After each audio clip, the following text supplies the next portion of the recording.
You know how they say about the sophomore album is usually never as good as the first album? We took that personal.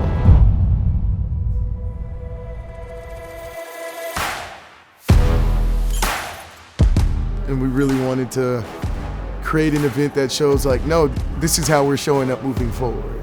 Year 2 is so special because year 1 went so well. We laid a foundation to build on. What brought me here is networking. You know, there's a lot of things that are here that are giving people access and resources and knowledge to be able to advance their careers and or their brands or whatever their personal needs are. This was built to help people like me break into sports, to help people that look like me know that it's okay to be authentic in the workplace. People think of sports, they think of basketball, NASCAR, football, and that's just athletes, right? But there's a lot of people behind the scenes that make it happen. Kevin Demoff, the COO of the Rams, contacted me. He was just talking about how he would speak at conferences and things. So we wanted to come up with something. So we talked to a couple of people how we could execute this. I talked to some people here in Atlanta about getting a venue. And I said, you know, look, I know the right guy to pull this off, and that's Greg Gibson. He does such a great job with the HBCU Battle of the Brains down in South by Southwest. So let's bring him in. I was sitting in a hotel room here in Atlanta, and Kevin, Steve, and I had a FaceTime, and it was a long FaceTime. And I remember Kevin starting out with like, hey, if a student had a chance to visit with me or someone in a similar position, they could break into sports. I'm here at the Black Sports Business Symposium, powered by ESPN.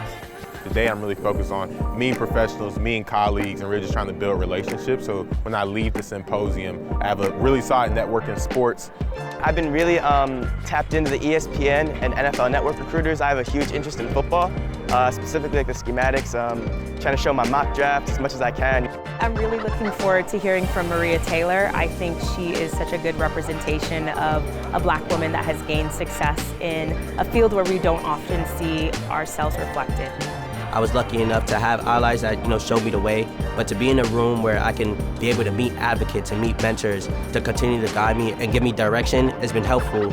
As I was just walking here, there was someone who noticed that I worked in partnerships and was mentioning my name in rooms that I wasn't even in and was already making those introductions for me. And that's someone that looks like me. So it's very impactful what this symposium is doing, and that's why I was happy to come, and this is my second year being here. So I wanted to build something that was great for the students, but also for professionals too. You know, I wish I had a conference like the Black Sports Business Symposium when I was coming up, because there is just such a need for interconnection between Black executives and up-and-coming Black professionals in this sports business. I preach on just trying to figure out ways how to get into different rooms, because if you here, you already a step ahead of the game, you already winning. It's super important to have the conversations to get the ball rolling, whether that's helping guide their ship or be a part of our sport in some capacity. I think it all starts with just word of mouth. With the students, I see it every year. We had Chauncey prior to the event. He connected with me like, I really want to be a part. Anybody who connects with me in that way and shares this is why I want to be here, I'm gonna figure out a way to get him in, right? And then he had some magical moments last year, meeting Deion Sanders, who he was named after, landing a job with the Rams, right? And he's back this year. Last year I was a student, this year I'm a professional, and it's all about who you know, not what you know, and networking was a huge point of getting the opportunity in the job that I'm at right now.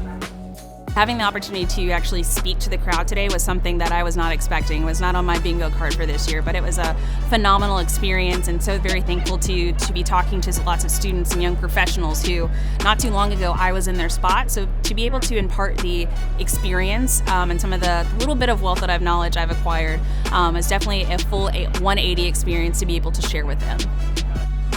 We are few and far between in terms of the demographic set that is represented in this industry, and so to have industry experts be able to share their experiences, be very open about the things that they have encountered in this space, and really just impart wisdom and love to the community as we take on the next generation would have been invaluable to me.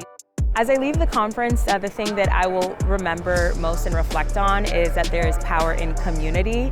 I've been going to a lot of sports business conferences over the past year, and I don't often see a room filled with people that look like me. I don't know that we're fortune or future tellers as much as we want to be active listeners to ensure that we don't get so ahead of ourselves that we forget that we're serving a community that's been underserved forever. So a lot of listening will determine what's next. We're not looking for mass. We're not looking for quantity. This is all about quality. Again, the goal of this conference is to get people of color hired, get them hired, but also get the people doing the hiring to come to this conference to see there's no reason for us to go anywhere else. So if you're contemplating, thinking, wondering if this is something that you should be at, for next year, don't think about it. Come here, be here. This is something that you do not want to miss.